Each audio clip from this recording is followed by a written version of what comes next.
तो ब्लेंडर को जब भी आप ओपन करोगे तो इस तरह से उसका डिफ़ॉल्ट लेआउट आपको देखने को मिलेगा। यहाँ पे ये वाला जो पैनल है बॉटम राइट साइड, इसको हम प्रॉपर्टीज़ पैनल बोलते हैं। अब इसके अंदर यहाँ पे देखोगे तो कई सारा आपको सेक्शन दिखाई देगा। यहाँ पे ये जो रेंज आइकॉन है इसके ऊपर टैप करोगे तो ये मॉडिफायर वाला सेक्शन है। इसके अंदर हम मॉडिफायर के ऊपर काम करते हैं।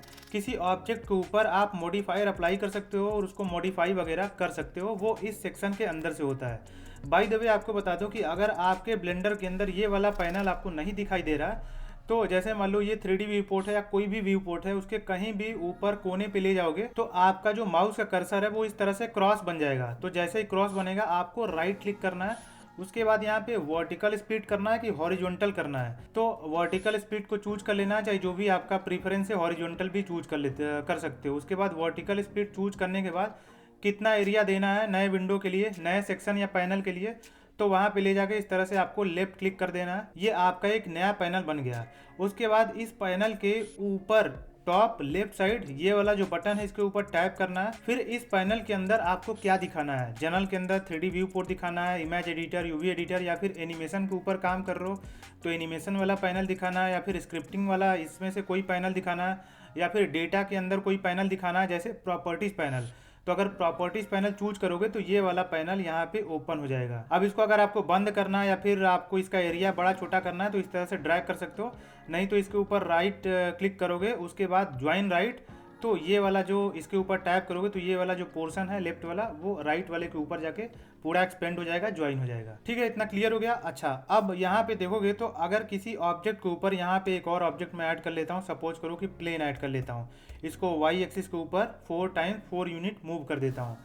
अब यहाँ पे जैसे ही इस प्रॉपर्टीज पैनल के अंदर ये जो मॉडिफायर सेक्शन है इसके अंदर जाओगे तो यहाँ पे जो भी ऑब्जेक्ट एक्टिव रहेगा वो यहाँ पे नाम यहाँ पे दिखाई देगा। अगर कोई भी एक्टिव नहीं रहेगा तो यहाँ पे जो लास्ट वाला सेलेक्टेड एलिमेंट था, ऑब्जेक्ट था, वो यहाँ पे दिखाई देगा। अब यहाँ पे प्लेन है तो जब भी आप मॉडिफायर ऐड करने जाओगे तो इस प्लेन के ऊपर ऐड होगा। वहीं क्यूब को सेलेक्ट कर लोगे तो यहाँ पे क्यूब दिखाई दे रहा है। अब मॉडिफायर ऐड करने जाओगे तो क्यूब के ऊपर मॉडिफायर अप्लाई होगा। और अगर किसी ऑब्जेक्ट के ऊपर आपको मॉडिफायर अप्लाई करना है तो सीधे ऐड मॉडिफायर बटन पे टैप कर देना। उसके बाद जैसे ही टैप करोगे फिर सीधे कीबोर्ड के ऊपर टाइप करना स्टार्ट कर दोगे तो इस तरह से जो मॉडिफायर का नेम है यहाँ पे सर्च बॉक्स के अंदर वो लिस्ट होना स्टार्ट हो जाएगा। उसके बाद जैसे सब डिवीजन अप्लाई करना है तो सब डिवीजन को चूज कर लोगे, वो अप्लाई हो जाएगा। नहीं तो आप बिना सर्च बॉक्स का इसके अंदर जैसे अलग अलग सेक्शंस है, जैसे जनरेट के अंदर यहाँ पे सब डिवीजन सरफेस है, चूज करके यहाँ पे इसको अप्लाई कर सकते हो इस तरह से भी। अब यहाँ पे देखोगे तो मॉडिफायर के अंदर आपको दो सेक्शन आपको यहाँ पे दिखाई देगा। एक है जियोमेट्री नोट्स, दूसरा है एडिट से लेके हेयर तक। जियोमेट्री नोट्स का यूज करके आप अपना खुद का कस्टम मॉडिफायर क्रिएट कर सकते हो ब्लेंडर के अंदर। वही नीचे जो एडिट से लेके हेयर है वो वहाँ पे बिल्ट इन जो मॉडिफायर है ब्लेंडर के अंदर वो आपको अलग अलग सेक्शन बना के अलग अलग जो कैटेगरी है, कैटेगरी वाइज यहाँ पे आपको देखने को मिल जाएगा। अब आपको बता देता हूँ कि मॉडिफायर होता क्या है, फिर आगे बढ़ते हैं। तो जो मॉडिफायर है वो एक तरह से ऑटोमेटिक ऑपरेशन होता है जिसको जिस भी ऑब्जेक्ट के ऊपर अप्लाई करोगे तो उस ऑब्जेक्ट के जियोमेट्री को प्रभावित करता है नॉन डिस्ट्रक्टिव वे में। जैसे मान लो ये क्यूब है, अब इस क्यूब के ऊपर मैं एक मॉडिफायर अप्लाई कर रहा हूँ, सब डिवीजन सरफेस मॉडिफायर। तो यहाँ पे सपोज करो कि इसका लेवल मैं चेंज कर देता हूँ, थोड़ा सा बढ़ा देता हूँ, तो ये जो क्यूब है वो स्फीयर के ऊपर कन्वर्ट हो गया है। बट जो ओरिजिनल ऑब्जेक्ट है हमारा, जो क्यूब था, वो ओरिजिनल का ओरिजिनल बना है। जैसे एडिट मोड के ऊपर आओगे तो यहाँ पे आप देख सकते हो। अब यहाँ पे जो भी मॉडिफायर आप अप्लाई करोगे, जैसे मान लो ये प्लेन को मैं ले लेता हूँ यहाँ पे एज एग्जाम्पल, ये प्लेन हो गया, इसके ऊपर मैं एक sub division surface modifier add करता हूँ। यहाँ पे सब डिवीजन, अब यहाँ पे इसका लेवल थोड़ा सा बढ़ा देता हूँ, थोड़ा सा और सब डिवाइड हो जाए। अब यहाँ पे देखोगे टॉप लेफ्ट साइड ये वाला जो बटन है इसको टैप करके इस मॉडिफायर के अंदर का जो प्रॉपर्टी है उसको एक्सपेंड कर सकते हो या फिर श्रिंक कर सकते हो। उसके बाद यहाँ पे मॉडिफायर का आइकॉन बना है। उसके बाद ये केज को दिखाना है नहीं दिखाना है, एडिट मोड के अंदर आ जाओ, ये देखो मैंने यहाँ पे केज को दिखाना है नहीं दिखाना है वो यहाँ पे चूज कर सकते हो। वहीं आपको इसको दिखाना है एडिट मोड के अंदर कि नहीं दिखाना है, जो भी आपने मॉडिफायर अप्लाई कर रखा है। उसी तरह से ऑब्जेक्ट मोड के अंदर आ जाता हूँ।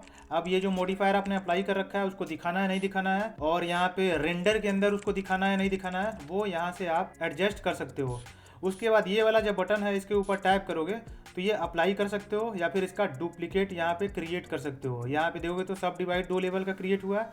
वापस से 2 लेवल का एक और सब डिवाइड यहाँ पे क्रिएट हुआ है। इसको कट करूंगा तो यहाँ पे देखोगे तो चेंज हो रहा है थोड़ा सा। और वहीं नीचे जाओगे तो यहाँ पे move to last, move to first, यहाँ पे एडजस्ट कर सकते हो इसको ऊपर और नीचे, क्योंकि ये जो मॉडिफायर है आप अप्लाई करने जाओगे, जैसे मैंने यहाँ पे सब डिवीजन अप्लाई किया है, अब दूसरा यहाँ पे सपोज करो कि सॉलिडिफाई यहाँ पे अप्लाई कर रहा हूँ, तो चूंकि सब डिवीजन मैंने पहले अप्लाई कर रखा है तो ये ऊपर है, और जो लास्ट में आप अप्लाई करोगे, ऐड करोगे, वो नीचे जाके ऐड होगा।